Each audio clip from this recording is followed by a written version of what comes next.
എങ്ങനെ ഒരാൾ ദരിദ്രനാണ്, ഒരാൾ പണിയില്ല, കഷ്ടപ്പാടാണ്, സാറേ കാര്യം പോക്കാട്ടോ, യെസ് പോക്കാണ്. എന്തുകൊണ്ടാണ്? അങ്ങനെയുള്ള ഒരു അറ്റ്മോസ്ഫിയറിലാണ് ജീവിക്കണം. ആധ്യാത്മികമായിട്ടുള്ള ജീവിതം അല്ലാഹു അക്ബർന്നോ അല്ലെങ്കിൽ ഹരേ രാമ ഹരേ കൃഷ്ണന്നോ അല്ലെങ്കിൽ കർത്താവേ എന്ന് പറഞ്ഞിട്ട് മാത്രം ജീവിക്കുകയല്ല സ്പിരിച്വൽ ലൈഫ്. നമ്മളിപ്പോൾ കുട്ടികളെ എടുത്ത് ഞാനോ കഷ്ടപ്പെട്ട് മക്കള് കഷ്ടപ്പെടരുത് കേട്ടോ എന്നിട്ട് എല്ലാം ഇങ്ങനെ കൊണ്ടു കൊടുക്കുക, എന്നിട്ടോ മക്കള് ഒന്നിനും കൊള്ളാത്തവരായി മാറും. വീട് ശ്വസിക്കുക, വീട് ശ്വസിക്കണം എങ്ങനെയാണെന്ന് വെച്ചാൽ അത് കറക്റ്റായിട്ടുള്ള സ്ഥാനത്ത് അതിൻ്റെ എന്താണ് വാതിലുകൾ വരിക, ജനലുകൾ വരിക. അപ്പോൾ ആ ഒരു ഊർജ മണ്ഡലം ഈ വീട്ടിൽ കറക്റ്റാവും. അതാണ് ഇന്ന സ്ഥലത്ത് വാതിൽ വെക്കുന്നത് നല്ലതാണ്, ഇന്നത് മോശമാണ് എന്ന് പറയുന്നത്. ഗുരുജി, എന്താണ് ഈ പ്രാണിക് എനർജി? ഈ പ്രാണിക് എനർജി കാരണം നമ്മുടെ വീടിന്റെ ഡിസൈൻസ് ഒക്കെ മാറ്റണ്ട, അല്ലെങ്കിൽ അതിനെ ഇതൊക്കെ ബാധിക്കുമോ? ഗുഡ്. ആദ്യം തന്നെ എന്താ പ്രാണ? സാധാരണ വാസ്തുവിലുള്ള ഒരു വാസ്തു ശാഖ തന്നെ ഉണ്ട്, പ്രാണിക് വാസ്തു എന്ന് പറഞ്ഞിട്ട്. അതെന്ന് പറഞ്ഞാൽ പ്രാണൻ ജീവൻ, ഇത് തമ്മിൽ എന്താ വ്യത്യാസം ഉണ്ടോ? പ്രാണനും ജീവനും എനിക്ക് തോന്നുന്നത് സോൾ കൂടിയായിട്ട് കണക്ട് ചെയ്തിട്ടുണ്ടെങ്കിൽ അത് പ്രാണനും മറ്റേത് ജീവനുമാണ് അല്ലേ? ഈ വലിയ വലിയ വാക്കുകളൊക്കെ പറഞ്ഞിട്ട് പ്രശ്നമായിട്ടാന്ന് വെച്ചിട്ട് ഞാൻ ഇങ്ങനെയുള്ള സബ്ജക്റ്റിലേക്ക് കടക്കാത്ത. ഈ പ്രാണൻ എന്ന് പറഞ്ഞാൽ ഒന്നുമില്ല, നമ്മളെ ലൈഫ് ഫോഴ്സ് എനർജി പ്രാണൻ. ഓക്കെ, അപ്പം ചോദ്യം ഇതാണ്, നമ്മളെ ഉള്ളിലാണോ പ്രാണൻ, പുറത്താണോ പ്രാണൻ? അടുത്ത പ്രശ്നമായി. അതായത് നമ്മളെ ഈ ഭൂമി എന്ന് പറയുന്ന ഈ ഗോളം ഇതിൽ നിന്ന് പുറത്തേക്ക് എടുത്തിട്ടാലോ നമ്മൾ ജീവനോടെ ഉണ്ടാവുമോ? ഇല്ല. ഇനി ഇതിൽ നിന്ന് ഒരു അടിയിലുള്ള വെള്ളത്തിലേക്ക് നമ്മളെ താഴ്ത്തിയിട്ടാലോ നമ്മൾ ഉണ്ടാവുമോ? ഇല്ല. അതായത് ഭൂമിയുടെ ഒരു കൃത്യമായിട്ടുള്ള ഒരു അറ്റ്മോസ്ഫിയറിൽ പ്രാണൻ എന്ന് പറയുന്ന ഒരു ലൈഫ് ഫോഴ്സ് എനർജി തിങ്ങി നിൽക്കുക. അപ്പം നമ്മളെ ഈ സിസ്റ്റത്തിന് ഒരു പ്രത്യേകതയുണ്ട്. ഈ സിസ്റ്റം എന്ന് പറഞ്ഞാൽ എന്തുകൊണ്ട് ഉണ്ടാക്കിയാണ്? പഞ്ചഭൂതങ്ങൾ കൊണ്ട് ഉണ്ടാക്കിയ, ഭൂമി ജലാകാശം വായു ഇതുകൊണ്ട് ഉണ്ടാക്കിയ. ഈ സിസ്റ്റത്തിന്റെ പ്രത്യേകത എന്താണെന്ന് വെച്ചാൽ ഈ പ്രാണനെ വലിച്ചെടുത്ത് ജീവനാക്കി മാറ്റാൻ പറ്റും. പ്രാണ പ്ലസ് പഞ്ചഭൂതങ്ങൾ ഈസ് ഈക്വൽ ജീവൻ. ഇപ്പൊ ചലനം ഉണ്ടാവും. പ്രാണൻ നമുക്ക് ഇപ്പൊ ലൈറ്റ് കത്തുന്നുണ്ട്, ഫാന് കറങ്ങുന്നുണ്ട്, പക്ഷെ ഇലക്ട്രിസിറ്റി നമുക്ക് കാണാൻ പറ്റുമോ? അതാണ് പ്രാണൻ. അതിന് നമുക്ക് കാണാനൊന്നും പറ്റില്ല, പക്ഷെ അത് അതിന്റെ ബാക്ക്ഗ്രൗണ്ടിൽ ഉണ്ടാവും. രണ്ട് ജീവൻ എന്ന് പറയുന്നത് ഈ ഇലക്ട്രിസിറ്റി ഇതിൽ പോയി ഈ 5 എലമെന്റ് കൊണ്ട് ഉണ്ടാക്കി ഈ ലൈറ്റ് എന്താണ് പ്രകാശിക്കുന്നത്. അതേമാതിരി തന്നെ പ്രാണൻ എന്ന് പറയുന്നത് നമ്മൾ ജനിച്ചു വീണു, നമ്മളെ ശരീരത്തിൽ വന്നു, നമ്മൾ പ്രവർത്തിക്കാൻ തുടങ്ങുന്നു, നമ്മൾ വളരുന്നു. ഈ ഒരു പ്രതിഭാസത്തിനെയാണ് ജീവൻ എന്ന് പറയുക. അപ്പോൾ പ്രാണൻ കുറഞ്ഞു പോയാൽ ജീവനും കുറയും. പ്രാണൻ കുറഞ്ഞു പോകുക എന്ന് പറഞ്ഞാൽ പ്രാണൻ കുറയൊന്നുമില്ല, കാരണം പ്രപഞ്ചത്തിലുള്ള പ്രാണൻ കുറയണമെന്ന് പറഞ്ഞു കഴിഞ്ഞാൽ നമ്മളെ ഈ ശരീരത്തിന് ഈ സോക്കോൾ പ്രാണനെ എടുത്ത് ഉപയോഗപ്പെടുത്താനുള്ള കഴിവ് കുറഞ്ഞു പോവുക. അപ്പോഴാണ് അസുഖങ്ങൾ വരിക, അപ്പോഴാണ് നമ്മൾ ടയേർഡാകുക, നമുക്കൊന്നും ശരിയാവില്ല എന്ന് വരിക, പ്രശ്നം വരിക. അപ്പം ഈ പ്രാണൻ നമ്മളെ ശരീരത്തിലേക്ക് എത്തുന്നത് നമ്മളെ ഉള്ളിൽ കുറേ ചക്രങ്ങൾ എന്നൊക്കെ പറയും. ചക്രങ്ങൾ എന്ന് പറഞ്ഞു കഴിഞ്ഞാൽ നമ്മളെ എന്താണ് പറയുക, ഒരു കുറേ ഉണ്ട് കേട്ടോ, 143 ചക്രങ്ങളുണ്ട്. അതിൽ ഏറ്റവും ഇമ്പോർട്ടൻ്റ് പറയുന്നത് 7 എണ്ണമാണ്. അപ്പം ഇതിൽ ഓരോന്ന്, അതായത് ഈ എനർജി നമ്മളെ ബോഡിയിലേക്ക് കടക്കുന്ന ഫീൽഡ്. അപ്പോൾ അങ്ങനെയുള്ള ഫീൽഡുകൾ തുറന്നു കിടക്കുമ്പോഴാണ് നമ്മളെ ഉള്ളിലേക്ക് വരിക. ഇപ്പോൾ കേട്ടിട്ടുണ്ടോ പത്മനാഭൻ എന്ന് കേട്ടിട്ടുണ്ടോ? പത്മനാഭൻ എന്ന് പറഞ്ഞാൽ എന്താ? പത്മം എന്ന് പറഞ്ഞാൽ താമര, നാഭൻ എന്ന് പറഞ്ഞാൽ നാഭി, പുക്കിൾ ഭാഗം. പത്മനാഭൻ എന്ന് പറഞ്ഞു കഴിഞ്ഞാൽ സാധാരണ ഗതിയിൽ ഇവിടെയുള്ള ഒരു ചക്രമുണ്ട്, സോളാർ പ്ലെക്സ് എന്നൊക്കെ പറയും. അത് സാധാരണ ചുരുങ്ങിയിട്ടായിരിക്കും എല്ലാവർക്കും. പക്ഷെ നമ്മൾ കൂടുതലായി മെഡിറ്റേഷൻ ചെയ്യുക, യോഗ ചെയ്യുകയൊക്കെ ആകുമ്പോൾ അതിങ്ങനെ വികസിക്കും, ഒരു പത്മം പോലെ, അതായത് താമര മാതിരി വികസിക്കും. അപ്പോഴാണ് അതിൽ ബ്രഹ്മാവ് എന്ന് പറഞ്ഞ ഒരാൾ വന്നിട്ട് 4 തരമുള്ള ഒരാൾ വന്നിട്ട് അതിൽ ഇരിക്കുകയാണോ? അല്ല, നമ്മളെ ക്രിയേറ്റിവിറ്റി ഉണരും. അതാണ് പത്മനാഭൻ. അതായത് വിഷ്ണു കിടക്കണ പൊക്കിളിലൂടെ ഒരു താമര വരുന്നു, അതിലൂടെ ബ്രഹ്മാവ് ഇരിക്കണേ. അതായത് ഈ പ്രപഞ്ചത്തിലുള്ള ആ പ്രാണ ഊർജ്ജം എടുത്ത് നമ്മൾ അത് വർക്കൗട്ട് ചെയ്യുക. അപ്പൊ അത് നമ്മളെ വീട്ടിലുള്ള പ്രാണന് അനുസരിച്ചിരിക്കും. യഥാർത്ഥത്തിൽ വാസ്തുവിൽ കാണുന്നത് വീടിന് ഒരു ജീവനുള്ള ഒരു വ്യക്തിയെ കിട്ടാം. അതുകൊണ്ടാണ് നിങ്ങൾ കേട്ടിട്ടുണ്ടാവും വാസ്തുപുരുഷ സങ്കല്പമൊക്കെ കണ്ടിട്ടുണ്ടാവും.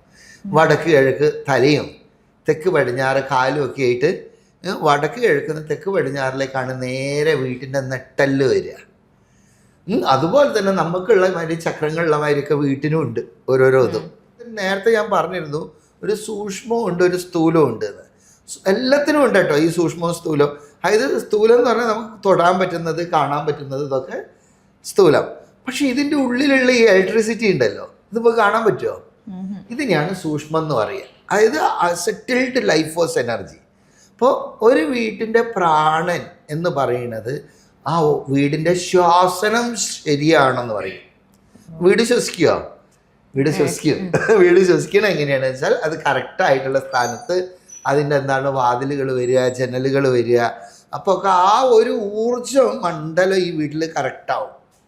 അപ്പോഴെന്താവും, വീടിന് നല്ല ശ്വസനമാവും. നല്ല ശ്വസനമായി കഴിഞ്ഞാൽ നല്ല ആരോഗ്യം ഉണ്ടാവും. അപ്പോൾ സ്വാഭാവികമായിട്ട് അവിടെ സമൃദ്ധി വരും. ഇപ്പം സമൃദ്ധി വരണില്ല എന്ന് പറഞ്ഞു കഴിഞ്ഞാൽ ആ വീടിൻ്റെ ശ്വസനം പ്രശ്നമുണ്ട് എന്നാണ്. അതായത് ആ വീട്ടിന് വേണ്ടത്ര ഈ പ്രപഞ്ചത്തിൻ്റെ ഊർജങ്ങൾ അതിൻ്റെ എല്ലാ ഭാഗത്തും എത്തുന്നില്ല എന്നർത്ഥം.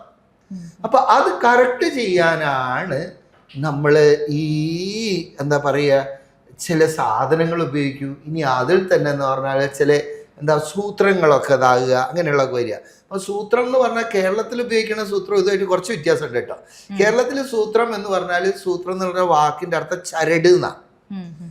അതായത് പണ്ട് കാലത്ത് ഇന്നത്തെ മാതിരി സെൻറ്റിമീറ്റർ മീറ്റർ ഒന്നും ഇല്ല. അപ്പോൾ അളക്കാൻ ഉപയോഗിച്ചിരുന്നത് ചരടുകളാണ്. അതുകൊണ്ടാണ് സൂത്രം എന്ന് പറയുന്നത്. അപ്പം ഈ സൂത്രം എന്ന് പറയുന്നത് ഒന്ന് വീട്ടിന് തന്നെയുള്ള ഈ ചരട് കടന്നു പോകാൻ വേണ്ടിയിട്ട് ചെറിയൊരു ദ്വാരം ഇടുന്നത്, അതാണ് സൂത്രം എന്ന് പറയുന്നത്. അപ്പം ഇവിടെ ഇത് പറയുന്നത് വെച്ചാൽ ഈ വീട്ടിൻ്റെ ശ്വസനം റെഡിയാണെങ്കിൽ ഇന്ന ഭാഗത്ത് വാതിലായാൽ ഇന്ന റിസൾട്ട് വരുന്നുണ്ട്. അങ്ങനെ ഒരു 32 വാതിലിൻ്റെ സ്ഥാനം തന്നെ പറയുന്നുണ്ട്. അതായത് 32 ദിശകൾ തന്നെ പറയുന്നുണ്ട്. അതായത് ഇപ്പൊ നമ്മൾ വടക്കും കിഴക്കും ഒക്കെ അല്ലേ കേട്ടിട്ടുള്ളൂ. അപ്പൊ അങ്ങനെ 4 പ്രധാന ദിശയും പിന്നെ എന്താണ് ഉപദിശ എന്ന് പറഞ്ഞാൽ തെക്ക് കിഴക്ക്, വടക്ക് കിഴക്ക്, തെക്ക് പടിഞ്ഞാറ്, വടക്ക് പടിഞ്ഞാറ്, ഇങ്ങനെ 8 കേട്ടിട്ടുള്ളൂ. ഇതേപോലെ ഇപ്പോൾ നമ്മളിപ്പോൾ ഈ കിഴക്ക് തന്നെ എടുക്കുകയാണെങ്കിൽ ആ കോർണർ മുതൽ ഈ കോർണർ വരെ ഉള്ളതിന് ഒരു 9 ആക്കി ഭാഗിച്ചു കഴിഞ്ഞാൽ 9 ഡോറുകൾക്കുള്ള സ്ഥാനമുണ്ട്. അപ്പൊ ഇതിൽ ഓരോന്നിലൂടെയും പ്രാണൻ അല്ലെങ്കിൽ ഈ ഊർജം കടക്കുമ്പോൾ ഓരോ റിസൾട്ടാണ് ആ വീട്ടിന് വരിക. അതാണ് ഇന്ന സ്ഥലത്ത് വാതിൽ വെക്കുന്നത് നല്ലതാണ്, ഇന്നത് മോശമാണ് എന്ന് പറയുന്നത്. അതാണ് അവിടുത്തെ ആ ശ്വസനം, വീടിന്റെ ശ്വസനം കറക്റ്റാകുക, അതിന്റെ പ്രാണൻ കറക്റ്റാകുക. അപ്പോൾ അത് പറയാണ് ഇപ്പോൾ ഈശൻ പർജന്യം ജയന്ത എന്ന് പറഞ്ഞിട്ട് ഓരോരോ ഇതാ പറയണത്. ഇതെന്ന് പറഞ്ഞാൽ ദേവത എന്ന് പറഞ്ഞു കഴിഞ്ഞാൽ ആരെയും വന്നിങ്ങനെ നിൽക്കുകയല്ല. അതിലൂടെയാണ് ഊർജം ഈ വീട്ടിലേക്ക് പ്രവേശിക്കണമെങ്കിൽ അതിലൂടെ പ്രോസ്പാരിറ്റി ഉണ്ടാവും. നമ്മൾ സാധാരണ കിഴക്കോട്ടേക്ക് മുകളിലുള്ള വീട് എന്ന് പറഞ്ഞാൽ നേരെ കിഴക്ക് നടുക്ക് കൊണ്ടുപോയിട്ട് വാതിൽ വെക്കും. യഥാർത്ഥത്തിൽ നടുക്ക് കിഴക്കിൽ വാതിൽ വെക്കണ എല്ലാം അതിൻ്റെ സ്ഥാനം. പക്ഷെ പണ്ടേ നമ്മളിവിടെ അതാണ് ശീലം, അതുകൊണ്ട് അങ്ങനെ വെച്ചു. അതാണ് കാരണം സെൻറ്റർ എന്ന് പറഞ്ഞാൽ അവിടെ വരിക സൂര്യൻ എന്ന് പറയും. അതായത് ഹയർ വോൾട്ട, കൂടുതലായിട്ടുള്ള ഊർജ, എനർജി കൂടുതലാണ്. ഇപ്പം എനർജി ഇപ്പം തീ നല്ലതാ, ഒരു തീനാളായിട്ടും നല്ലതാണ്. അതേമാതിരി തന്നെ ഒരു കാട്ടുതീ ആയാലോ പ്രശ്ന. അപ്പം ഇതിലെന്താണെന്ന് വെച്ചാൽ ഓവർ ആകുകയോ കുറയാനും പാടില്ല, പകരം നമുക്കൊരു ബാലൻസ്ഡ് ആയിട്ടുള്ളത് വരണം. അപ്പോഴാണ് കറക്റ്റ് പ്രാണനാകുക. ഇപ്പോൾ ഓക്സിജൻ നമുക്ക് നല്ലതാണ്, പക്ഷെ വെറും ഓക്സിജൻ മാത്രം നിറച്ച ഒരു ഇതിൽ നമുക്ക് ജീവിക്കാൻ പറ്റുമോ? അപ്പം എല്ലാം വേണം, പക്ഷെ അത് ബാലൻസ്ഡ് ആയിരിക്കണം. ആ ബാലൻസ് ആക്കലാണ് യഥാർത്ഥത്തിൽ വാസ്തുശാസ്ത്രത്തിൻ്റെ പണി. ഇത് നല്ലതും ഉണ്ടാവും ചീത്തയും ഉണ്ടാവും. നല്ലയിടത്ത് മാത്രമേ ഞാൻ താമസിക്കുള്ളൂ എന്ന് പറഞ്ഞാൽ നടക്കുമോ? കാരണം ഇത് പ്രപഞ്ചം എന്ന് പറഞ്ഞാൽ ഇത് രണ്ടും ഉണ്ടാവും, നല്ലതും ഉണ്ടാവും ചീത്തയും ഉണ്ടാവും. പക്ഷെ ഒരു സ്കൂട്ടർ ഓടിക്കുന്ന മാതിരി ഇതൊക്കെ ബാലൻസ് ചെയ്ത് പോവുകയാണെങ്കിലോ ഓക്കെ. ഇപ്പൊ സ്പിരിച്വൽ ലൈഫ് എന്ന് പറയും. സ്പിരിച്വൽ ലൈഫ് എന്ന് പറഞ്ഞാൽ ആധ്യാത്മികമായിട്ടുള്ള ജീവിതം എന്നാ. ആധ്യാത്മികമായിട്ടുള്ള ജീവിതം അല്ലാഹു അക്ബർ എന്നോ അല്ലെങ്കിൽ ഹരേ രാമ ഹരേ കൃഷ്ണ എന്നോ അല്ലെങ്കിൽ കർത്താവേ എന്ന് പറഞ്ഞിട്ട് മാത്രം ജീവിക്കുകയല്ല സ്പിരിച്വൽ ലൈഫ്. സ്പിരിറ്റുമായിട്ട് കണക്റ്റഡ് ആയിട്ടുള്ള ലൈഫ്. സ്പിരിറ്റ് എന്ന് പറഞ്ഞാൽ ലൈഫ് ഫോഴ്സ് എനർജി. അതായത് ഈ പ്രപഞ്ചത്തിൻ്റെ ആ ഒരു എന്താ പറയുക എല്ലാത്തിനും ഉണർവാക്കി നിർത്തുന്ന ഒരു ഇലക്ട്രോണിക് ഫോഴ്സ് ഉണ്ടല്ലോ, അതുമായിട്ട് കണക്റ്റഡ് ആയിട്ട്. സ്പിരിച്വാലിറ്റി എന്ന് പറഞ്ഞാൽ എൻ്റെ ഡെഫിനേഷനിൽ പറയുകയാണെങ്കിൽ പറയാം a scientific approach towards physical life. ഭൗതികമായിട്ടുള്ള ജീവിതത്തിനോട് ഒരു ശാസ്ത്രീയമായിട്ടുള്ളൊരു സമീപനം, അതാണ് ശരിക്കും സ്പിരിച്വൽ ലൈഫ്. നമ്മൾ തെറ്റിദ്ധരിച്ച് കഴിഞ്ഞിട്ട് ഓരോ പ്രശ്നം ഉണ്ടായി, കട ഉണ്ടായി, അതുണ്ടായി, പ്രശ്നം ഉണ്ടായി, എന്നിട്ട് അവസാനം അയ്യോ കർത്താവേ കാക്കണേ എന്ന് പറഞ്ഞിട്ട് ഇങ്ങനെ പോണ ഒരു ഇതാണ്. അതല്ല സ്പിരിച്വാലിറ്റി. അപ്പോൾ ഈ കർത്താവിനെ വിളിക്കലും അല്ലാഹുവിനെ വിളിക്കലും ഒന്നല്ല സ്പിരിച്വാലിറ്റി.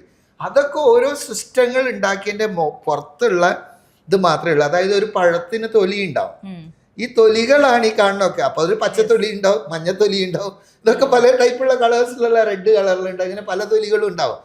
മാറ്റർ ഈ തൊലിയല്ല, അതിൻ്റെ ഉള്ളിലുള്ള പഴ കാര്യം. മനസ്സിലായിണ്ടോ? അപ്പൊ പക്ഷേ നമ്മൾ ഇത് ആരും ഇതിൻ്റെ ഉള്ളിലേക്ക് പോകാണ്ട് ഈ പുറത്തുള്ള തൊലി മാത്രം പിടിച്ചോണ്ടിരിക്കും. എന്നിട്ട് അത് അങ്ങനെയാണ്, ഇതാണ്, ഇത് മാത്രമാണ് ശരി, മറ്റൊക്കെ പൊട്ടത്തരം. ഈ വെറും റാപ്പിംഗ് പേപ്പർ പുറമേ ഉള്ളത് മാത്രം പിടിച്ചു വെക്കണോണ്ട് എന്താണ് വെച്ചാൽ ഇതെന്താ സാധനം എന്ന് ആൾക്ക് അറിയില്ല.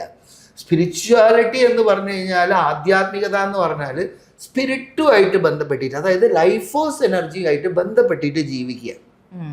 അല്ലാണ്ട് കുറേ ഇതും പാടിയിട്ട് ഹരേ രാമ ഇതൊന്നും പറഞ്ഞ് ജീവിക്കലല്ല. അതിനെ നമ്മൾ ഉപയോഗപ്പെടുത്തണം. അതിനൊരു സയൻറ്റിഫിക് മെത്തേഡ് ഉണ്ട്. ആ മെത്തേഡ് അറിയാത്തത് കൊണ്ട് പലരും പലതും പറയണം, അതിൻ്റെ കൂടെ ഞാൻ പോവാണ്. പകരം എന്താണെന്ന് വെച്ചാൽ നമ്മൾ തന്നെ അതിനൊരു കാല് വെക്കണം, എന്നിട്ട് ഇത് എന്താണെന്ന് പഠിക്കണം. അപ്പോഴാണ് എന്താ പ്രാണൻ എന്ന് മനസ്സിലാകുക, എന്താണ് ജീവൻ എന്ന് മനസ്സിലാകുക. അപ്പോൾ എന്താണെന്ന് വെച്ചാൽ നമ്മൾ അങ്ങനെ ഒരു ലൈഫ് സ്റ്റൈൽ വരുമ്പോൾ എന്താണെന്ന് വെച്ചാൽ നമുക്കെപ്പോഴും പോസിറ്റീവ് ആവുക, നമുക്ക് മനസ്സ് തുറന്ന് ചിരിക്കുക. അത് മാത്രമല്ല, ഒരു കുട്ടി വിചാരിച്ചാലും നമ്മളെ പുഞ്ചിരി പോവുകയില്ല. വെറുതെ അല്ല. കാരണം ലൈഫിൽ പ്രശ്നങ്ങളൊക്കെ ഉണ്ടാകണോ? പ്രശ്നം വേണോ വേണ്ടിയോ? ഉണ്ടാവണമെങ്കിലല്ലേ നമ്മള് അത് കവർ ചെയ്തിട്ട് അടുത്തേക്ക് പോകും. അപ്പൊ അടിപൊളി പോസിറ്റീവ് ആളുടെ ഇയാള് ഗ്രേറ്റ്. പ്രശ്നം ഉണ്ടാകണോ? പ്രശ്നം ഇല്ലാത്ത ജീവിതമാണ് പ്രശ്നം. വലിയ പ്രശ്നം വളരണമെങ്കിൽ ഈ പറഞ്ഞ പ്രശ്നം ഉണ്ടാകണം. പ്രോബ്ലം ഉണ്ടാകണോ? അതിനെ ഓടുകയല്ല, അതിനെങ്ങനെ തരണം ചെയ്യണം എന്ന് നമ്മൾ ബുദ്ധി ഉപയോഗിക്കണം, കണ്ടെത്തണം, അതിനെ ഓവർടേക്ക് ചെയ്യണം. അപ്പോഴാണ് ലൈഫ് എന്താണ് വിജയിച്ച് വരിക. ഇപ്പോൾ നമ്മളിപ്പോൾ കുട്ടികളുടെ അടുത്ത് ഞാനോ കഷ്ടപ്പെട്ട്, മക്കൾ കഷ്ടപ്പെടരുത് കേട്ടോ എന്നിട്ട് എല്ലാം ഇങ്ങനെ കൊണ്ടു കൊടുക്കുക, എന്നിട്ടോ മക്കൾ ഒന്നിനും കൊള്ളാത്തവരായി മാറും. അവൻ ഒറ്റക്ക് ജീവിക്കേണ്ട സമയം വരുമ്പോൾ എന്തായി, അവനൊന്നും ചെയ്യാൻ പറ്റണ്ട. ഇപ്പോൾ അപ്പൊ ഇവിടെ വാസ്തുവിൽ അതെങ്ങനെയാണെന്ന് വെച്ചാൽ, ആ വീട്ടിന്റെ പ്രാണൻ ശരിയായോ അവിടെ കുട്ടികൾ മടി പിടിച്ചിരിക്കലുണ്ടായില്ല, അവരെന്തെങ്കിലുമൊക്കെ പ്രവർത്തിക്കും. കുട്ടികൾ അവാർഡ് സിനിമയാണോ അതിൻ്റെ അർത്ഥം ആ വീട്ടിലുള്ള പ്രാണൻ കുറവാണെന്നാണ്, അല്ലെങ്കിൽ ആ വീട്ടിന് പ്രാണനെ വലിച്ചെടുക്കാനുള്ള ശക്തി കുറവാണെന്നാണ്, അല്ലെങ്കിൽ ആ വേണ്ട സ്ഥാനത്ത് അതിനുള്ള വേണ്ട എന്താ പറയുക ജനലുകളും വാതിലുകളും അതുമാതിരി സംഭവങ്ങളൊന്നും ഇല്ലയെന്നാണ്. അപ്പം അങ്ങനെ ഒരു സബ്ജക്റ്റ് വരുമ്പോഴാണ് നമ്മൾക്ക് ഈ വാസ്തുവിനെ യഥാർത്ഥമായിട്ടുള്ള ഉപയോഗപ്പെടുത്തൽ വരിക. അപ്പം നമുക്ക് അധികം സ്ട്രെയിൻ വരില്ല, നമ്മൾ അധികം കഷ്ടപ്പെടണ്ട. ഈ പൊളിച്ച് മാറ്റുക, ഇത് നീക്കുക എന്നൊക്കെ പറഞ്ഞ ഫിസിക്കൽ എഫക്റ്റാണ്. ഫിസിക്കലി നമ്മളത് ചെയ്യണേ, അതുകൊണ്ടൊന്നും കാര്യമൊന്നുമില്ല. കാരണം എന്ന് പറഞ്ഞു കഴിഞ്ഞാൽ ഇത് പൊളിച്ച് മാറ്റി ഇതായി കുറേ പൈസ കയ്യിൽ നിന്ന് പോവും, അതുപോലെ തന്നെ കുറേ അസ്വസ്ഥതകൾ ഉണ്ടാവും, ഇതേ ഉള്ളൂ. അതല്ല, ശരിക്കും നമ്മളൊരു വീട്ടിൽ കറക്റ്റാക്കേണ്ട ആ വീട്ടിൻ്റെ ശ്വസന, അതിൻ്റെ പ്രാണനാണ് കറക്റ്റാകേണ്ടത്. ഇത്രയും കാലം ഇന്റർവ്യൂ ചെയ്തിട്ട് എന്നാണ് ഈ പ്രാണൻ എന്ന് പറഞ്ഞ സബ്ജക്റ്റ് വന്നത്. നന്നായി. അതായത് ഞാനത് ചോദിക്കാൻ കാരണം, ഗുരുജിയുടെ ഒരു കോഴ്സ് ഞാൻ കണ്ടായിരുന്നു, ഈ പ്രാണിക് എനർജീനെ ബേസ് ചെയ്തിട്ട് സയന്റിഫിക് വാസ്തുവിൽ കോഴ്സ്. അപ്പൊ ഞാൻ ചിന്തിച്ചത്, അതായത് ഈ കോഴ്സ് പഠിച്ചു കഴിഞ്ഞാൽ നമുക്ക് ശരിക്കും എനർജീനെ ഫീൽ ചെയ്യാനും അല്ലെങ്കിൽ അത് അനലൈസ് ചെയ്ത് പ്രോപ്പറായിട്ട് യൂസ് ചെയ്യാനൊക്കെ സാധിക്കും. Very good. തീർച്ചയായിട്ടും. അതിന് സയന്റിഫിക് വാസ്തു എന്ന് പറഞ്ഞ ഒരു 18 ദിവസത്തെ പ്രോഗ്രാമാണ്. ഇത് റെക്കോർഡഡ് പ്രോഗ്രാമാണ്. അതിൽ ഈ പ്രാണൻ നമ്മളെ വീട്ടിലെങ്ങനെ വരുന്നുണ്ട് ഇതൊക്കെ അതിൽ പറയുന്നുണ്ട്. ഒന്നുമില്ല, 18 ദിവസം നമ്മളതിൽ ചേർന്ന് കഴിഞ്ഞാൽ 18 ദിവസവും രാവിലെ ഒരു വീഡിയോ നമുക്ക് വരും. അങ്ങനെ 18 ദിവസം കൊണ്ട് നമുക്ക് അത്യാവശ്യം നന്നായിട്ട് തന്നെ പഠിക്കാൻ പറ്റും വാസ്തുവിനെ കുറിച്ച്. അത് മാത്രമല്ല നമുക്ക് ഉപയോഗപ്പെടുത്താനും പറ്റും. അതാണ് ഈ സയന്റിഫിക് വാസ്തു. അതിലുപരി ഇതിൻ്റെ സയന്റിഫിക് സൈഡ് എന്താ? ഇപ്പോൾ തെക്ക് പടിഞ്ഞാറ് ടോയ്ലറ്റ് വരരുത്, എന്തുകൊണ്ട്? അപ്പോൾ അതിന് സയന്റിഫിക് സൈഡ് എന്താ? ഇത് പഠിക്കണം. ഇത് നമ്മളെ കേരളത്തിലുള്ള ഒരു പ്രോബ്ലം എന്താണെന്ന് വെച്ചാൽ, ഒരു വാസ്തു കൺസൾട്ടന്റിനും അറിഞ്ഞൂടത് എന്തുകൊണ്ട് ഇവിടെ ഇത് പാടില്ല, പിന്നിലുള്ള റീസൺ എന്താണ്. അപ്പോൾ ആരുടെ ചോദിച്ചാൽ അതെങ്ങനെയാണ്, അത് പിന്നെയും ചോദിച്ചാലും അയാൾക്ക് ദേഷ്യം പിടിക്കും. കാരണം എന്താണെന്ന് വെച്ചാൽ അതൊരു മറയാണ്. അപ്പം പിന്നെ അത് എക്സ്പ്ലെയിൻ ചെയ്യണില്ല. ഈ ഒരു ഇത് സത്യം നമ്മൾ മനസ്സിലാക്കിയാലേ ഉള്ളൂ നമ്മൾക്ക് ഇതിനെ ഉപയോഗപ്പെടുത്താൻ പറ്റുള്ളൂ. ഇല്ലെങ്കിൽ ഒരാൾ ഒന്ന് പറയും, കുറച്ച് കഴിഞ്ഞാൽ വേറെ ഒരാൾ വേറെ എന്ന് പറയും, പിന്നെ അതാണോ ഇതാണോ കൺഫ്യൂഷനായി. അതല്ല, പകരം എന്താണെന്ന് വെച്ചാൽ അതിനെക്കുറിച്ച് നമ്മൾ സ്റ്റഡി ചെയ്യുക, അതിൻ്റെ മെക്കാനിസം എന്താണെന്ന് പഠിക്കുക. ശരിക്കും ഈ വേദിക് വാസ്തു എന്ന് പറയുന്നത് 18 ഋഷിമാർ കണ്ടെത്തിയിട്ടുള്ള ഈ യൂണിവേഴ്സിനെ കുറിച്ചുള്ള മെക്കാനിസമാണ്. എങ്ങനെയാണ് ഇത് ഉണ്ടായത്, ഇവിടെ എന്തുകൊണ്ട് പ്രാണൻ വന്നു, എന്തുകൊണ്ട് ഇവിടെ ജീവൻ നിലനിൽക്കുന്നു, എന്തുകൊണ്ട് മറ്റു ഗ്രഹങ്ങളിൽ ഇല്ല. അപ്പം അങ്ങനെയാണെങ്കിൽ യൂണിവേഴ്സ് എന്ന് പറഞ്ഞത് ഒരു പയറ് അല്ലെങ്കിൽ ഒരു മാങ്ങയുടെ അണ്ടി ഒരു പൊട്ടനായിട്ടുള്ള സാധനമാണ്. അതിനെ കുഴിച്ചിട്ട് കഴിഞ്ഞാൽ ഒരു വലിയ മരം ഉണ്ടാണ്. അതിൽ നിന്ന് എന്താ അതുപോലെയുള്ള കായ്കനികൾ ഉണ്ടാണ്. അതിൽ നിന്ന് വീണ്ടും ആയിരങ്ങൾ ഉണ്ടാണ്. അതായത് ഒന്നിൽ നിന്ന് ആണ് ഇതൊക്കെ വരുന്നത്. അതായത് ഫ്രം നത്തിങ് ടു എവറിത്തിങ്, ഒന്നുമില്ലാത്തതിൽ നിന്ന് എല്ലാം സൃഷ്ടിക്കുക. ഇതൊരു വല്ലാത്ത മനോഹരമായ ഒരു കലയാണ്. അപ്പൊ ഇതാണ് ശരിക്കുള്ള വാസ്തുവിൽ നമ്മൾ പഠിക്കുന്നത്. എങ്ങനെ ഒരാൾ ദരിദ്രനാണ്, ഒരാൾ പണിയില്ല, കഷ്ടപ്പാടാണ്, സാറേ കാര്യം പോക്കാട്ടോ. യെസ്, പോക്കാണ്. എന്തുകൊണ്ടാ? അങ്ങനെയുള്ള ഒരു അറ്റ്മോസ്ഫിയറിലാണ് ജീവിക്കണേ. അപ്പൊ അതിനെ നന്നാക്കി എടുക്കണമെങ്കിൽ നമ്മൾ എന്ത് ചെയ്യണം? അപ്പോൾ ഒന്നുമില്ല, ആ വീട്ടിൻ്റെ ശ്വസനം കറക്റ്റായോ അവിടുത്തെ പ്രാണൻ കറക്റ്റാവും.